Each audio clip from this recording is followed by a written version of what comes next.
Hi, guys. Welcome again to Ken Michaels Radio. Here on my YouTube channel, I have the pleasure of interviewing lots of people in the Beatles community, people who work with the Beatles, played with them, authors of Beatle books. And on today's show, we're going to do something that's a first. This is a brand new idea that I concocted in my crazy mind. It's called the Number Nine Dream Show. I'm going to be doing this once in a while with some of my guests, and we're going to talk about one specific Beatle. And the idea is to get 9 answers from my guest in groups of 3. And as we're doing this around the time of George Harrison's birthday, we're going to be talking about what my guest feels are his 3 favorite George Harrison Beatle songs, 3 favorite George Harrison solo songs, and 3 favorite George Harrison solo albums. And when we do this from time to time, it could be a different Beatle, it could be different topics, but I think you get the idea. And we have a special guest with us, Jeff Slate, who is no stranger to Beatle fans. If you live in the New York area, you've probably seen him perform. In addition to doing his own original material, he often does tributes to George Harrison, to John Lennon, to David Bowie, and Tom Petty. And he's put out his own albums, original material. He's worked with members of Wings, with Elephant's Memory, with Earl Slick, a whole bunch of great people. I'm very envious of him. But in addition to all of that, he's also a rock journalist, and he's written for, I mean, you name it, Rolling Stone, NBC News, Esquire, Beatle fan. True. What else? The Daily Beast and the New Yorker. Did I cover it all? Lately, the Wall Street Journal, but Oh, you did okay. fine, and Esquire, of course. But you did fine. Beetle fan, by the way. I'm a contributing editor there. So Okay. All right. I'm sorry. You're not just a writer. Okay. I think I So, don't. I think that's Bill just gives us a title to make us feel good, but all right. Well, then just go with it. I'll take Okay. that. I'll take that. Yeah. And more I credit. feel a little bad that this is the inaugural episode of Number Nine Dream, and it's not John, but it is George's birthday, and George is That's very true. near and dear to me. So I'll take John's karmic wrath somewhere down the line, I'm sure.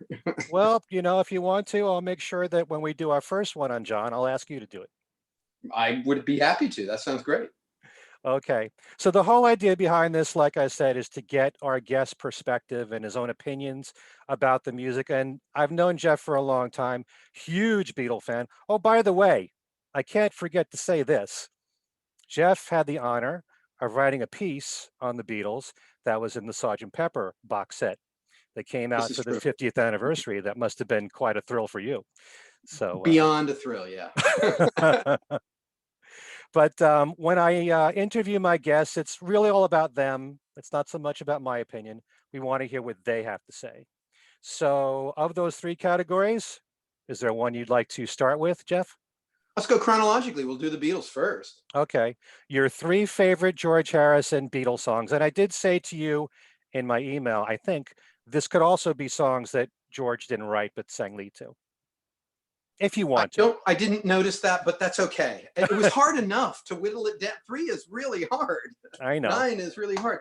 And especially when we get to the solo albums, but that's a whole other conversation. Mm. So for the Fabs, I had Long, Long, Long. Ooh, you have to tell me why. I will. Here Comes the Sun. Okay. Because it's Here Comes the Sun. And man, I almost picked Old Brown Shoe, but I ended up going with Taxman. And I have a story for each one of those. Okay. So Long, Long, Long, I was fascinated with that song as a kid. I had a neighbor gave me a well-worn copy of the White Album when I was probably 9 or 10 years old. And I was just obsessed with it because it had so much music in there. It was like, and it wasn't the Beatles that I was familiar with. The Beatles that I was familiar with was the sort of rock and roll music album and the Hollywood Bowl release and, the early records, which were in my family's record collection. So that one and, that and Revolver really kind of blew my mind. But there was a spookiness to Long, Long, Long that really kind of stuck with me. And I love, there's plenty of other George songs that I love. It was hard not to choose While My Guitar Gently Weeps being on the same record. But it's funny how Long, Long, Long in recent times, it seems, is much more appreciated than it was when we were younger Beatles fans. You know, I think with streaming and the way things are broken up into playlists, and people can make their own George playlists and their favorite Hmm. songs and pass them around and share them and so forth, with people you don't even know, which is amazing.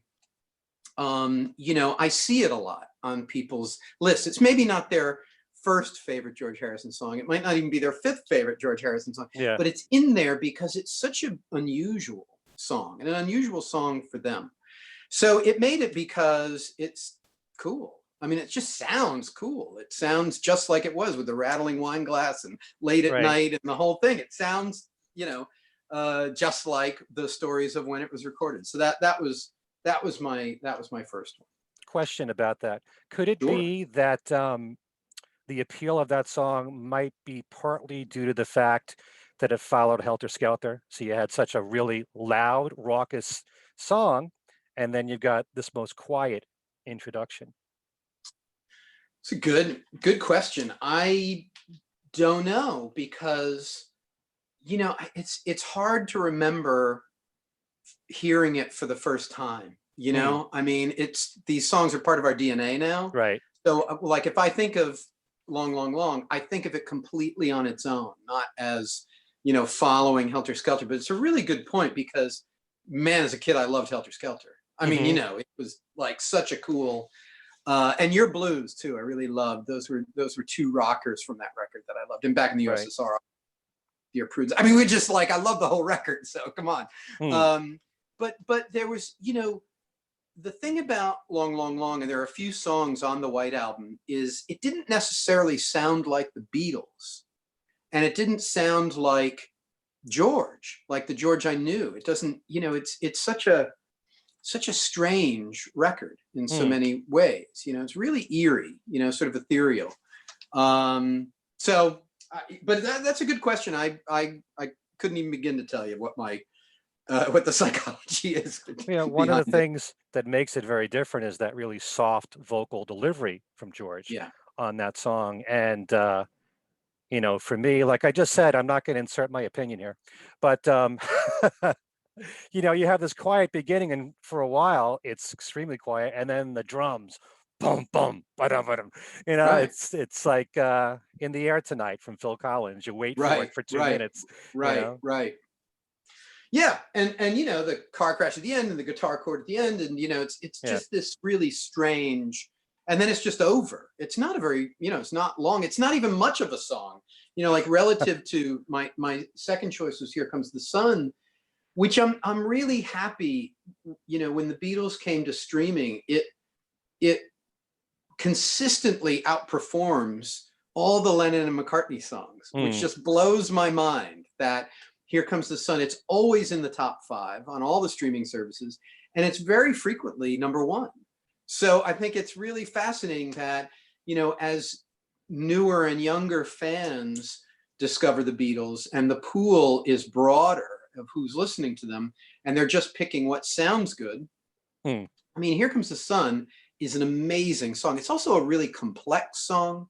yep. You know, I love the idea of him strolling in the garden, writing the song, you know, the whole idea of it. And he was sort of, the way John was fascinated with Nine, George was apparently very fascinated with the sun.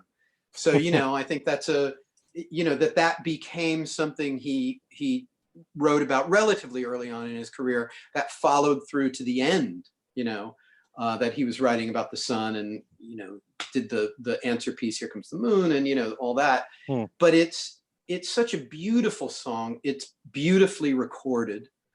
The arrangement of it is fantastic. You know, Ringo outdoes himself, you yep. know, on the drums, right? But everything about it is just so perfect. You know, Hmm. it's like, I remember when they released the remix a couple of years ago, which seems like forever now with the pandemic. It wasn't all that long ago, but um, you know, it's like, you know, putting a fresh coat of paint on the Sistine Chapel. It was so perfect to begin with, Hmm. and it does sound great, and the surround is beautiful and all that. But I still love that original mix. So Yeah.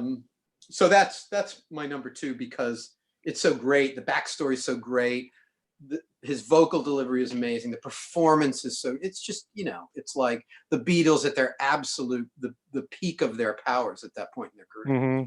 Let me ask you a quick question from the perspective of not only being a fan, but a musician. You look at something like Here Comes the Sun, which I think a lot of fans might think is a simple song, and it's not.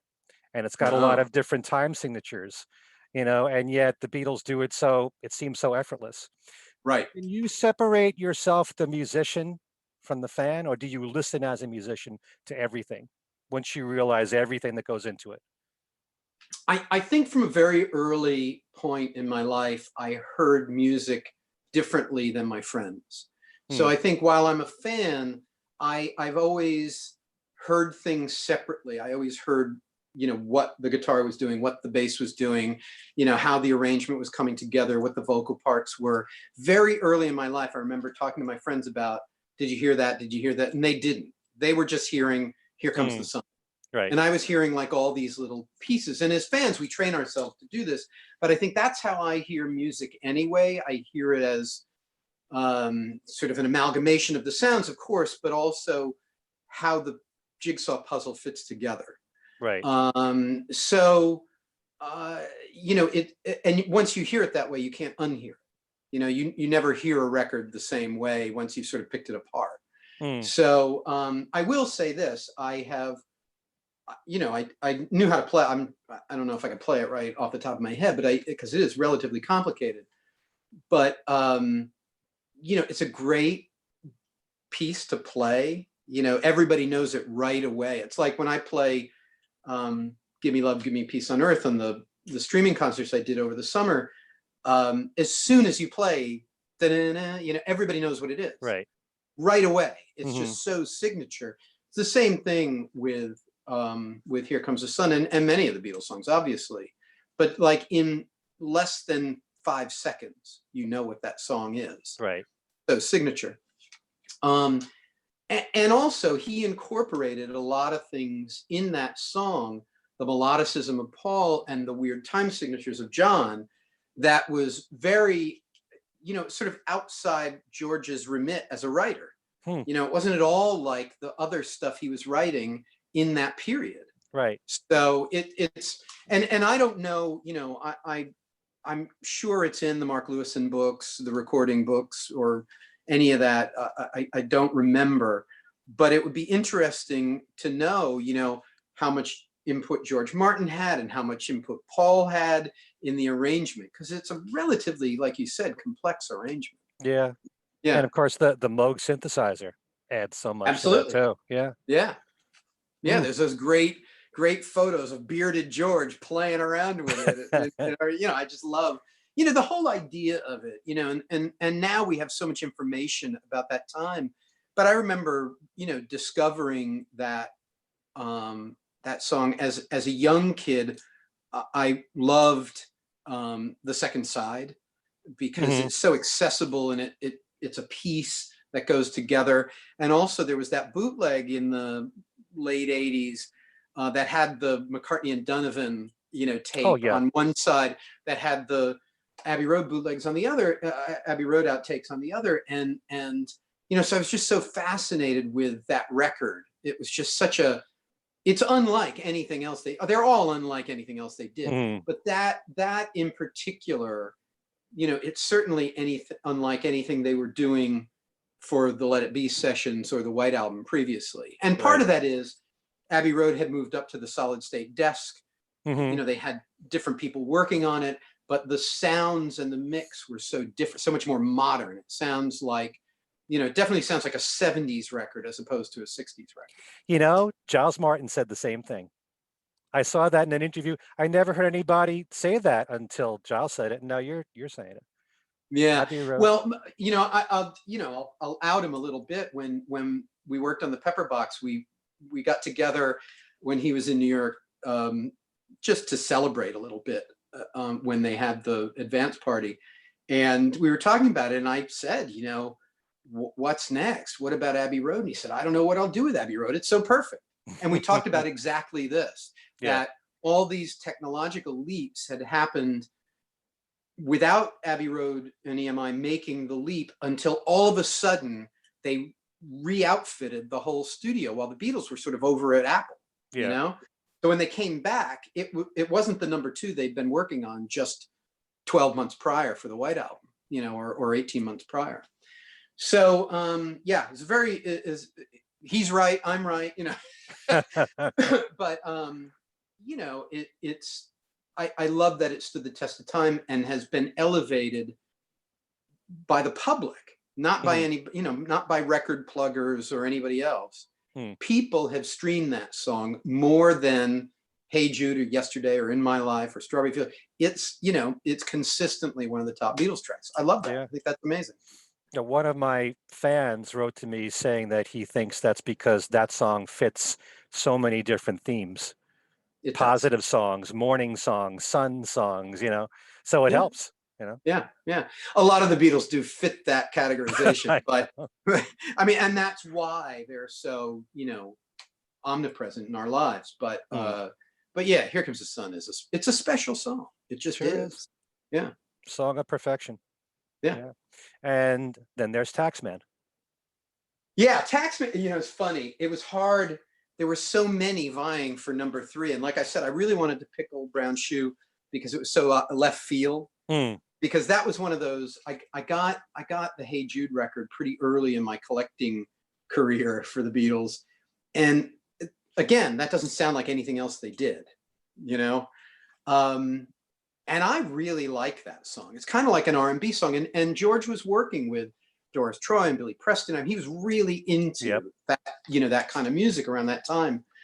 But I picked Taxman because when I did a show, you know, I always loved it. It opens Revolver, has the voices at the beginning, and you know, the various different takes sort of melding together at the beginning with the count-in and so forth. It's just so weird to begin a record that way. And I remember, I mean, I discovered Revolver. I've said this on other radio shows, but I'll out myself a little bit. I knew who the Beatles were, but I knew mostly their very early stuff. And I saw Revolver at, you know, 3 or 4 years old, not being able to know, not knowing that it was the Beatles. But I saw that back cover and thought it was the Monkees, and put it on. It was my sister's copy of the record that was in our bin, and it scared me. Like Eleanor Rigby actually scared me. I was probably like 3 or 4 years old on my little closing play, you know. and I remember Taxman because it you know, it's the first sound you hear. And you know, it was still when they were the Beatles, when it was like, you know, George would, you know, Paul could do the solo because he had a better idea. You know, they were still such a great unit together at that point. But I chose it because when I did the last time I was over in Liverpool for a show celebrating George, I played it with a band called the Mercy Beatles, who are a local, they're a Liverpool-based tribute band. And they were really great. And I did it with, I think the guy who plays George in the Bootleg Beatles was with us, but we did Taxman, and we did For You Blue, and I can't remember, you know, a couple of other songs. And Taxman like brought the place down. And it's hard to, it's like, you know, it's hard to forget a memory that's just, you know, I remember it really vividly because it was like literally at the moment of the 10th anniversary of George's death, when I walked on the stage at the Cavern. And it was one of those shows where it was like, you know, standing room and hot and sweaty and packed and just the way you want it to be as a musician. And, you know, the whenever a special guest plays with the band, it elevates everybody. You know, everybody kind of gets a kick out of it. And so that's my memory of Taxman. You know, like I first discovering it as a 4-year-old and then as an adult playing it at the Cavern and having it be this moment where people are bouncing up and down and lighters and, you know, like having the time of their lives. So, you know, taking nothing away, obviously, from the Beatles version. Or Tom Petty's version at the concert for George. But it's a fun song, and it's also so peak George Harrison to have like the first song on an album on the first album that he had, you know, a lot of songs on to Hmm. be complaining about being famous. You know, I'm rich and famous, and I'm going to tell you why that isn't good. Yeah. Here are the many reasons. You know, I just think that's perfect, George. It starts with "Don't bother me," and it's the same attitude on Taxman. And just one little thing here, because sometimes I take it for granted. I grew up as a little kid in the '60s, hearing all the Beatles music as it came out year by year. They didn't seem like such incredible shifts musically because you get used to it and Yeah. you're aware of every change. If you had a teenager right now and you're exposing him to the Beatles for the first time and you played Love Me Do and then you played Tomorrow Never Knows, they wouldn't think it's the same band No. or Eleanor Rigby or Taxman, you know? Yeah. Yeah. Sometimes you Yeah. don't realize that. I take it for granted, Right. you know? I think for my kids, I know the stuff they sort of think of it, you know, to simplify it, Red Album, Blue Album. I think post Revolver, they or post maybe Rubber Soul, it all kind of fits together more. Certainly post Revolver, that you know you can put A Day in the Life with Long, Long, Long and Helter Skelter, and they don't Mm, feel out of place. But if you take Please, Please Me and you put it next to Long, Long, Long, it could be like yeah, not remotely the same guys, and it's right. not the same guys. I mean, they were completely different people. But you know, I think you're right. We take for granted the fact that they're, and we all wish they had stayed together, but that 8 year arc, and Derek Taylor always said this, was perfect. It Hmm. had a beginning, middle, and an end, and they did everything they. Lennon certainly said this later in his life. They had done everything they could possibly do. What more? They were going to be doing the same again, you Mm, know, because there wasn't really anywhere left for them to go. I don't think they realized that at the time. I think they knew intuitively, and I think they were just done for other reasons. But in retrospect, you know, there's nothing any of them did in their solo careers that was like a huge leap away from the Beatles. You know, they certainly did different, you know, different styles and used different musicians, and Paul changed the way he wrote completely mm. for Wings, and then again as a solo artist, which kind of always blows my mind that he, you know, he like, oh, I'm just not going to write ever again like that. Like, how do you do that? That's the craziest thing. Um, We've got to do a show on and that. John in many respects, you know, did that. It was just less noticeable, and we have less we have less to listen to of his. But yeah, I mean, I think the beginning, middle, and end aspect of their career is something that we don't talk about enough. Mm. Okay, let's move on here. Let's Absolutely. do your top three solo George albums. Albums. Okay, this was incredibly hard because every time I came up with the three, there's like all these crossouts here. So I'm going to do it on the fly. I have to pick. I have to pick All Things Must Pass because it was the first album I got. I inherited a copy of All Things Must Pass because everybody has All Things Must Pass. It's the Hmm. biggest selling Beatles solo record of all time. There's so much music in there. You know, when we were kids, albums were expensive. You know, Yep. you weren't. I've got thousands here on the walls. You know, I was lucky to have 20 or 30. That was like a lot of records, and Hmm. they were by all different people. Right. Maybe you had 5 Beatles records and solo records. You know, so the idea that you'd have all of everything is just ridiculous. And now of course, we're all obsessive. So I had All Things Must Pass and the Concert for Bangladesh, and those were really sort of my George collection for a very long time. Hmm. But there's so much music in there, and it was different. You know, it was very, very different from what he had done as a Beatle. Um, you know, it's a record I listen to regularly. You know, and I'll put it on beginning to end. You know, still to this day, in a way that I won't a lot of other Beatles solo records. Hmm. It's a great record. Doesn't matter who it's by. It's Sure. just a great record. Me too. Um, and you know, you got the Dominoes and Clapton and you know Peter Frampton, and you know, it's just there's so many, and Ringo obviously, and you know Keltner and all these people playing their hearts out on there. Maybe Keltner's not on there. It's probably Ellen White, but whatever. Yeah, it is.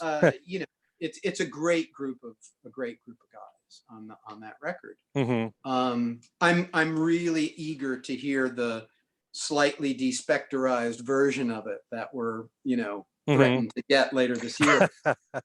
But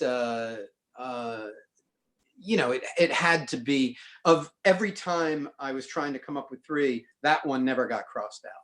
It's All Things Must Pass. You know, it's like, it's the White Album, shut up, you know, it's that. Yeah, I It's All Things expected Must you Pass. to say that, you know. Of course. Yeah.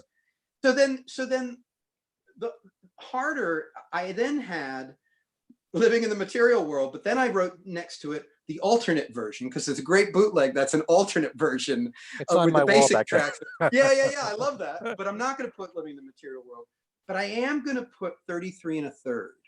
Now, Okay. George Harrison, the self-titled record, was the first record I bought when it came out. Right? You know, I like went to the store with my own money. Actually bought it at a pawn shop, but that's another story. I think the guy had stolen it off a truck or something, you know, fell off a truck, and I got it on cassette of all things. And I love that record because it's just like chock full of pop music, you know? But 33 1/3 to me is a better record. And it's different. It sounds a little different than everything else. It's LA, it's glossy, the playing's great, but the songs are really good. But what I like about it, it's sort of like Mind Games in the sense that it doesn't sound like George. It just sounds like a record of that period.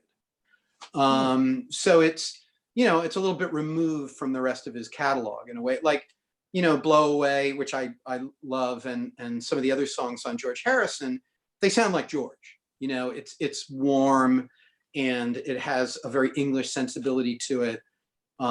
Whereas you know, 33 1/3 has a glossier sound to it, in my mind.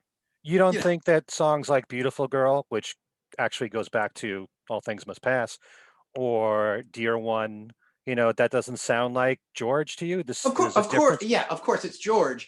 But I think the thing about, think about how he would have recorded Beautiful Girl if he had done it, you know, in the style of the demo that he did, you know, that day for Phil Spector.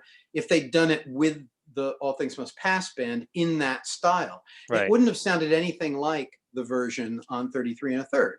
You know, it's I just think you're right. it's a, you know, it's a cleaner, crisper, shinier Mm-hmm. sound on 33 1/3. So it's just, you know, it's one of those records I remember, you know, I got it in the 80s, I guess. And, you know, didn't really think much of it, but it had some songs I liked on it. And then I got it, I think it was out of print for a while in the 90s. And I got a bootleg, like for bootleg CD from Russia when I was on tour somewhere, just because I needed something new to listen to. And I fell in love with it. It was just this amazing, you know, this amazing record. Because it was new, to me at the time, it's sort of new, you know, it was like new George Harrison. Yeah. It wasn't songs I'd heard a million times. So that's why that one made it. So, you know, the third one, it's very hard. So it's between Cloud Nine and Brainwashed, right? And I love Brainwashed, but he wasn't here to finish that. And I feel like it might have been a different record if he had been around to finish it. So I'll go with Cloud Nine because it was his, you know, it was an artistic statement by George, who was definitely putting a stake in the ground. Like, when I decide to do this, I can do it. You know, I'm a heavyweight, you know, and he had Ringo and Clapton and Elton John. I mean, you know, everybody wants to play with George. And, you know, people debate Jeff Lynne's production style. I happen to love it. It does sound very much of that moment. But the song, you know, it almost doesn't matter. It's like those songs are so good, Right?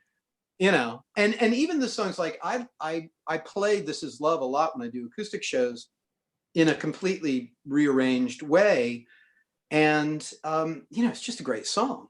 You know, stripped of all the production that people complain about, they're great songs. And he, you know, he's it's George. He's funny. They're Hmm. funny songs. They're sarcastic. They're, Devil's Radio, and it's like a one of the stories is how he took a book of Clapton's from AA and turned it into a song. It's Just I for just today. think all those things are just so peak George. It's kind of got everything you want from him in that one record, and I think that's what I love about it, and what he probably was trying to accomplish was, like I said, putting a stake in the ground, like Mm. whatever had happened in the 80s, when I put my mind to it, I'm still George Harrison, you know? That's really interesting. There's the parallel there. George took 5 years off between Gontrapo and Cloud9. John took 5 years off between Yeah. rock and roll and double fantasy, and they both To came raise back a with a kid too, vengeance. Yep. similarly. Yeah. Yeah. And also, I see a similarity based on what you just said between 33 and a third and Cloud9, because there's the humorous side of George in 33 and a third with Cracker Box Palace and popping out of the baby carriage and all that. And this song, he showed his sense of humor there. Just Yeah. like the video for Got My Mind Set on You, where Yeah. the other guy does a somersault, and it's not George. Very Monty Python right Yeah. there. But Yeah. yeah, I like to see that side of George too. Yeah. Yeah. Yeah. Hmm, great So choices. those are my three. I did it on the fly. I'm gonna wake up and regret that I didn't pick. There's so many high points on Brainwashed, but that's all right. I'll go with Cloud9. Hey, you're allowed to change your mind later and come back and redo There you go. it. There you go. So So now we've your got top we've got three what, three solo songs, songs? solo songs. Yeah. This is tough. Again, I was going to go with the obscure because it's fun to pick your favorite obscure songs. And there's so many songs, and they're not even that obscure. It's George Harrison. It's Hmm, like, even if you pick You, everybody knows it. It's not like an yeah. obscure song. And it was a hit. So yeah, whatever. Anyway, so for number one, I'm going to pick Isn't It a Pity, Okay. because I love that song. I again, when I did a show, we did a celebration of the concert for Bangladesh in Liverpool at this big, gorgeous concert hall. And I did a solo acoustic set of songs from All Things Must Pass, Hmm. which, I went back to that Phil Spector tape that we were talking, the Beware of Hmm. Abco, kind of like, how do you accomplish this by yourself? Yeah. Because those arrangements are so huge. And I did Isn't It a Pity? I did Art of Dying. I did Hear Me Lord and All Things Must Pass on the piano, actually. Hmm. And because they had a concert grand piano on the stage. It was like a mini version of the Albert Hall in Liverpool called, oddly, St. George's Hall. I wasn't not going to play the piano. So anyway, but I learned those songs and learned a way to play them solo, and I still play it. You've seen me play Isn't It a Pity Hmm. many times, I'm sure. I love playing it. People love to hear it live. Hmm. I think part of that is anybody who's seen the concert for George and saw the Billy Preston, the Clapton starts it off and it's like, oh, this is Hmm. nice. And then Billy kicks in and the Right. whole place lights up, the musicians light up, Billy lights up, the audience lights up. It's this song that's sort of imbued with George's spirit in such a huge way. And, we're living through very tumultuous times similar to when he wrote the song. So I think Hmm. it sort of speaks to the moment, Right. as well. Peace and love, man. Hmm. So that's my number one. I mean, I could have picked any song off All Things Must Pass, and I could have gotten down in the weeds, and done I Dig Love, but but I think All Things Must Pass are Isn't It a Pity is the best of the bunch. Okay. Um, so number two is Give Me Love, Give Me Peace on Earth, because I remember that song on the radio as a Hmm. kid. And whenever it came on, it made me happy. And I think when I play it, to a live audience, or when I've done it, even for streaming shows, the feedback I get later, obviously from the streaming shows, people just love that song. It's a song that, you know, you have songs that have like happy music and sad lyrics, or Yep. happy lyrics and kind of sort of sad. That's a song that bounces along. It feels like if you took the words off, it's still a song about peace and love. You know, it still has that feeling to it. Right. So and the slide part is, that's when he was just finding himself as a slide player in such a meaningful way. And he was doing that without Phil Spector's help. I think he had figured out he didn't need, not only did he not need the Beatles, he didn't need a producer. He could do this on his own. Now he still had, you know, Keltner and Ringo and, you know, Mickey Hopkins and all his pals to kind of make it easier for him. But, you know, that to me is his moment as a true solo artist. He's like, he was George Harrison as opposed to ex-Beatle George in that moment. So and it could have been a Beatles single too. You didn't feel that way with My Sweet Lord or What Is Life as singles? You know, they had the connection to the end of the Beatles in so many ways, because everything overlapped so much when he was writing so much during that period, and you know, he was just stockpiling songs. Phil Spector was involved. You know, it was like there's something about All Things Must Pass that's like, you know, all those early solo records to me feel like, you know, the songs that didn't happen for Beatles. I know it's not true. I know it's not even true that All Things Must Pass was rejected. You know, it's like there's a guy who does these videos about myths and the Beatles, and he's like, and he goes through it, and it's like really compelling. He's absolutely right, because I've never bought all the selfie stuff about, you know, it was this and that. It never sounded like the Beatles to me, and I think the Peter Jackson film will help illustrate that. But I think it's interesting that George didn't want to do All Things Must Pass. Now, part of that may have been it wasn't coming together the way he heard it in his head, right? And he needed other people to realize that. But part of it was I don't think was all that invested in Let It Be. I think he was just sort of like, you know, he was like the guy who goes to the job who wants to quit. You know, he's done. He's just, you know, collecting the check every Friday. That's sort of my image of George at that time. And he, you know, I think they all felt stuck to a certain degree, and him more than others, because it's hard to be. It's probably, well, it's hard to. I was going to say it's harder to be ex-Beatle George Harrison than it is to be ex-Beatle Paul McCartney, but it's not. It was hard for all of them. So, you know, whatever. But I felt like Give Me Love, Give Me Peace on Earth was the beginning of a new stage of his career. It just feels that way to me when I think of the arc of things. It felt like, you know, those first, you know, McCartney and Plastic Ono Band and Ringo's couple of records and All Things Must Pass felt like they still had one foot in the Beatles, you know. they weren't really sure. By 73, he was done. You know, he was like, I'm out. But so many of those songs the Beatles released on their own would never have made it on Beatles albums anyway, I don't think. Absolutely. Yeah. John said that. Now you get 4 times as much Beatles. What's your problem? That's right. I know. I mean, I've said this on Talk More Talk, that podcast, but I can't picture a Plastic Ono Band album with Paul and George on it. I can't. Yeah. Would they back up a song that says, I don't believe in Beatles? I don't think so. Yeah. I mean, there's an interesting, was it John or George who didn't want to play with George or John after the Richard Perry I'm the Greatest session? Like, one of them was like, oh, I'm not doing that. I didn't hear that. Huh. Yeah.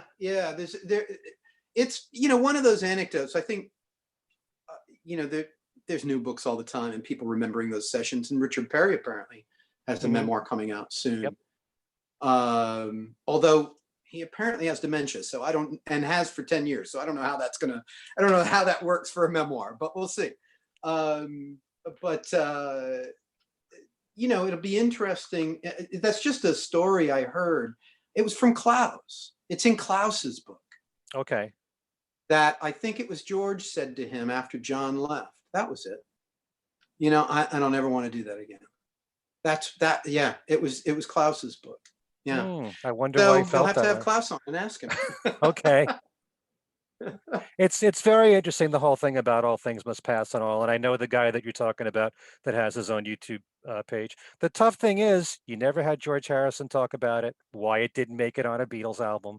You don't have the other Beatles talking about it. You don't have George Martin talking about it. It's all theorizing. But Well, they did a lot yes. of takes. They did a lot of takes of that song. So they did try, but Yeah. maybe it just didn't gel, and maybe George just wasn't happy with the results. And I think he just wasn't, but I think he also just wasn't happy. It's obviously all conjecture. I think we just know so much more now than when Doug did his book, that I think there's a fuller picture. And I think, I'm not saying, that's the truth. I'm just saying, I don't think it was necessarily true that it was rejected. I think they, I think, again, I think George had one foot out the door. I think he was thinking, there's a couple here I'm going to keep. I mean, he didn't present. There's a whole bunch of songs that are really great that I know. that he was writing at that moment, Right. that he didn't even bring into the session. So I think, they all had, when they had the early running order, I think it was 4 songs apiece, or 4 or 5 for each John, Paul, and George in the very early, because when Teddy Boy was in the mix and all that. So, look, obviously it's all conjecture. We don't know. But one thing Mark Lewison has said to me, and I'm sure you've heard him say it too, is that getting the remembrances of an ex-Beatle is never the reality, because George is bringing with it his faulty memory, his resentments of the time, his resentments of the moment, however he feels about the individual Beatles at that time, in that moment. It's like, so you're never getting the truth, so it's almost better for the way that guy went through the takes and the conversations they were having contemporaneous to it going on. Like John was really trying to get, like John and Paul were like, let's try it again. What if we do this? And what if we do that? And George is very like, nah, I don't kind of want, let's move on. That was fascinating to me, because when you take 30 days of tapes and you distill it down to just the conversations about that song, well, maybe he's onto something. I'm not saying it's the truth, Right. and I'm not advocating even watching his show. I'm just saying everybody finds their own Beatle truth. But I'm still of the opinion that everything any of the 4 of them ever said in interviews has value, regardless of what time they said it, whatever was going on in their personal lives that affected what they said. It's still, they're speaking the truth for that moment.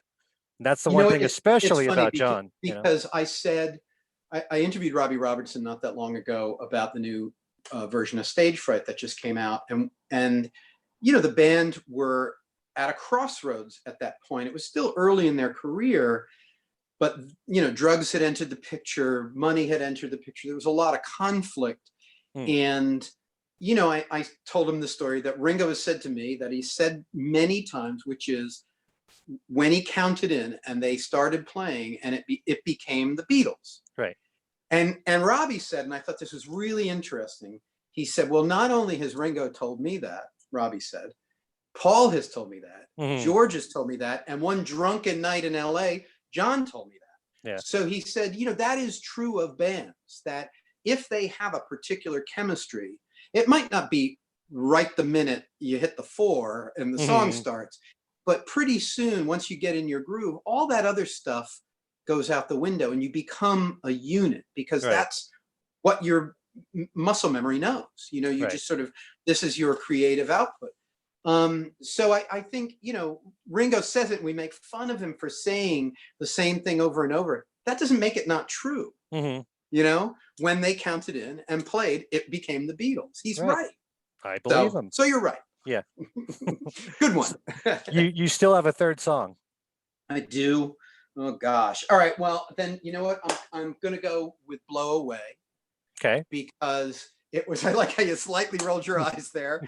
Because no, I love "Blow Away." Don't get me wrong. It's a great song. I loved the video, because it's that Python thing with the rubber duck and the whole. And I remember on American TV, we didn't have MTV back then when that record came out. Mm. So I think it was on, it was like, it wasn't Don Kirshner, but one of those late night, Friday night video shows where you had to wait until 11:59 to see an next Beetle, and we caught our Solid Gold or whatever the hell it was on. And you got this video and it finished and you were like, what the hell was that? Because the song had nothing to do with what was going on. And I just, Blow Away is sort of the sort of orphan kid of Here Comes the Sun. It's the same thing. It's those ever-present themes in George's music, which is, leave the past behind, leave the negativity behind, Hare Krishna, move forward into the future. Right. The future is unwritten. So, but wrapped in a very poppy song. But I love the production of the George Harrison album. It has that, it's glossy, but it's still warm and resonant the way those 70s records were. And he sounds great. And the playing's on it's great. And it's got Steve Winwood. It's just such a great combination of guys. Oh, yeah. It's ridiculous. Yeah. It's George Harrison. Come on. No, I think about that album and Gone Troppo as giving me the same feel, like you're on a tropical island. Yeah. You could see the palm trees sway as you're hearing some of these songs. And but the reason why I rolled my eyes was really because I was remembering that George said that he was kind of embarrassed when it came to Blow Away because it was so simple. Such a simple song. And yet when they did the reissues and there was the demo of it, it's great. Oh, just him playing by himself. It's like, oh my God, this is amazing. They could have put it out like that. I know. Yeah, I mean, sometimes it doesn't have to necessarily, Tom Petty says the great thing about George and his naughty chords. I mean, it didn't have to have these diminished chords or sevenths or whatever. And yet I defy anybody to play Blow Away. It has some complicated ththings in it. So, George, it sounds simpler than it probably is, or that, George liked to throw in, geez, we talked about Here Comes the Sun. That's a really complex arrangement. I think he probably, as an architect, as a producer, felt prouder of that. But he had a big hit record when the charts did not sound like Blow Away. So, Went top 20. I'm gonna bet that was a bigger hit than Goodnight Tonight. No. Blow Away went to number 16. Goodnight Tonight was 5. Definitely top 5. Yeah, you're right. Yeah. Good memory. Look at you. I grew up on I know. Kasem. Our brains are full of this trivia. We've been riffing for half an hour on, George Harrison minutia. So Anyway. But this has been great. Before we go, there's a few announcements that you have to make. I want to mention this CD that you put out just recently, if you want to talk about it, Lockdown Live. Yeah, well, there's some Beatles on there. So yeah. So last year when the pandemic hit, I started doing and live performance went away. The first week of April, I started doing online concerts on Facebook and Instagram every Thursday at 4, and I recorded them all. So sometime around July, I turned all of that. At that point, it was, like 500 songs that I performed. I turned them over to this engineer friend of mine, and he mixed them all and sent them to me. He didn't like the job, but he did it. And I made a bunch of playlists and put together a 2 CD set, which you have, Lockdown Live. The second CD is all Dylan, because I did a couple of Dylan birthday shows. So the second CD is, I think, 18 or 19 Dylan covers, just solo acoustic Dylan covers. And the first CD is my original music with just some of my favorite or random request covers that I did. And Give Me Love, Give Me Peace on Earth is on there. Handle with Care is on there. Actually, that's on the Dylan disc. This Is Love is on there. I'm trying to think.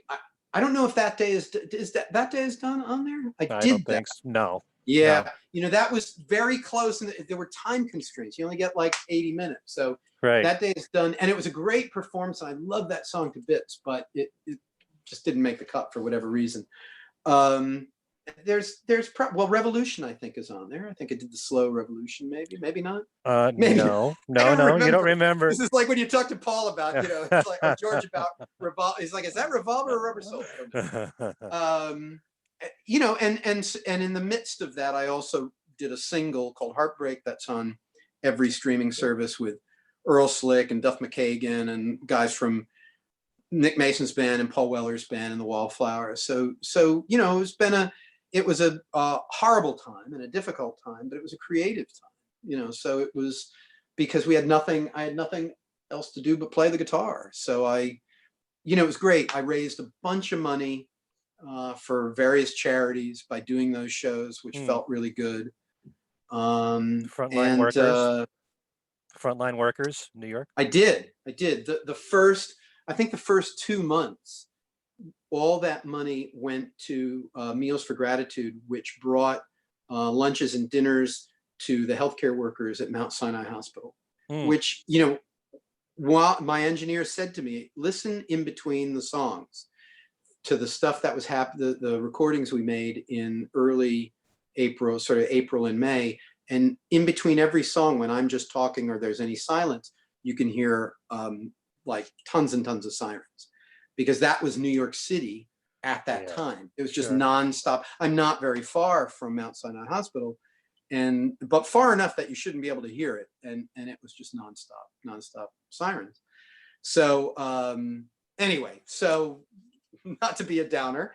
And then the other thing we have is the new release, which came out on the 24th for George's birthday. And then the video being premiered at the Fest for Beetle Fans George Harrison celebration, which will then be on YouTube for Handle with Care by the Traveling Wilburys. We recorded it live in a studio, a rehearsal space last October for the Tom Petty birthday celebration that his family put together. But I have, we had the video and we had the audio, and it was just, they were done using it. We were embargoed. We were embargoed for about a month. We couldn't use it, but now it's fair game. And I thought, I wanted to do something for, normally, as you know, I do a show for George's birthday. There's no shows. Right. I know. So this is in place of that. And it was great. It was like I shared it on social media, and the Roy Orbison account reshared it, which is very, very generous of them. Having an actual Wilbury reshare it on social media is kind of a kick. So yeah. You also helped to write a book on Roy. I did. I was promoting a few years ago, and that was a great honor, I'm sure, working with the Sons. Yeah, and I played with them. They become very dear friends. And last 2 years ago, when we did the Tom Petty birthday show live in Los Angeles, we had Jim Keltner on drums and Alex Orbison on drums, and Roy Jr. and I on vocals, and Slick on guitar, and a couple of other amazing guys from the Wallflowers and various bands. And it was, we played Handle with Care and You Got It, and I think Tweeter and the Monkey Man, and Oh Pretty Woman, obviously. I mean, it was unbelievable to play that stuff.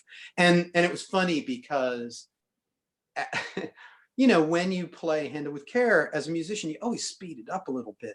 And when we came off stage at the break, I turned to Keltner and I said, stupidly, it's Jim Keltner, I said, Jim, it felt a little slow. And he said, record tempo, Jim. And he's like, and I was so embarrassed because it's Jim Keltner. Of course it was the right speed. Right. He's a clock. He's like Ringo. Buster Sideberry. Yeah. That's true. Yeah. Hey, next time we'll have you list your top 3 Wilbury songs. I was almost going to do that because it's, it would have been fun to just do Wilbury's records. And for my 3 solo records, I could have picked volume 1, 2, and 3. And then we could have argued about what 2 was.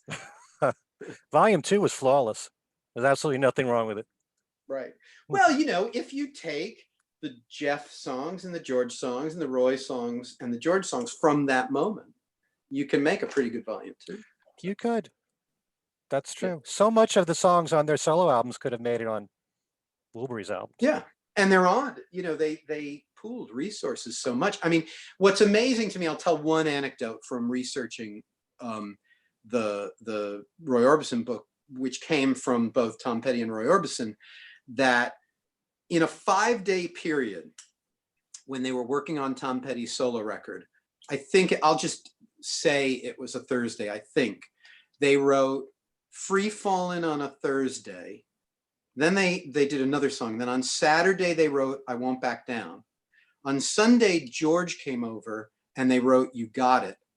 And on Monday, they wrote Handle with Care at Bob's. Just think about that. Any musician, that's a career for any other musicians. And this is just what those guys were doing in that moment, because they were all working together in this, it was like, I think it was sort of, what was it, April 88 or whatever it was. That was just, oh, let's go to Bob's today and do a song. So, but they were on fire, and those two in particular were really on fire. So when you think that first album was done in just a couple of weeks, it's just amazing when you think about it. Yeah. And the second one took even longer. No, the second one they had to do really quickly. Jeff told me, because they only had Bob for, I think, 7 days, maybe it was 10. So and they had him cut the vocals pretty much, like do all the vocals for the whole record. And then they just would replace in whoever sang the part, because he was off on the road. He went back on the road and they finished it without him. But the bulk of the work was done at Dave Stewart's house in a week or 10 days, for volume 3. I wish the video cameras were on constantly for those sessions. There's not much. To see. And it's just, I did have the great fortune of talking to Tom Petty one time about George and Roy and Bob, and he just lit up. I mean, that you could tell that time was unlike any, and he had an amazing career, but that time was unlike any other time in his career. And he talked about George and Roy especially as though they were really, really special to him in a way that, he said George would come in the room and you just smile. He was, even when he was cranky, he was funny, and Roy was just so sweet. He said he was sitting on the couch one time and Roy, they were both, George would have them like audition to sing the song. And he said, I was sitting next to Roy on the couch and Roy was just in a soft voice, kind of practicing whatever it was. And he was like, how do I compete with this? Was he trying to psych me out, or what was going on here? Right. It was like, even just, not full voice, sitting on the couch, just trying to figure it out, was better than anything the other four of them could ever hope to accomplish. So, it was just a magical time, I think, for all of them. And the Sons have told me a lot of stories, and Jim Keltner as well, and Jeff and Tom too, that they talk about that period in such a, like a sunlit, gauzy way, like they almost can't believe it happened. Right. And that's George. Only George could have made that happen.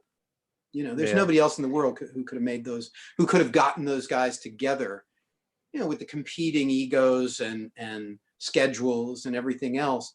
All that was left at the door. When they walked in, they were just, all on the same level. In fact, if anything, they were in awe of Roy. So. And I've heard George say that even with the success of Cloud 9, it was far more fun to do a Traveling Wilburys album. So yeah, there's always pressure he never wanted to be the guy up front. He wanted to be part of a gang. He liked being part of a gang. The Wilburys was his last best gang, Okay. I mean, if you're going to be in two bands, the Beatles and the Wilburys is pretty good, right? You can't top that. If people want to get in touch with you, is there any contact information you can? JeffSlateHQ.com. They can find, all my music, my writing, news about what's going on, dates, live dates when they happen. People can track it there. Okay. And I'm easy to Google. The new version of Handle with Care by The Weekend Wilburys. Absolutely. Being released on February 25th. Although it's streamed now. Okay. It's 24th is the audio, 25th is the video. Okay. Very good. Thank you so much, Jeff. This has been sheer delight, and come back anytime. It was a pleasure. I loved this. This was really fun. Always Okay. fun to talk George and the Wilburys Okay. and the Fabs. We'll mix it up. Okay. Thanks a lot. Cool. And We thanks done? to all of you for watching.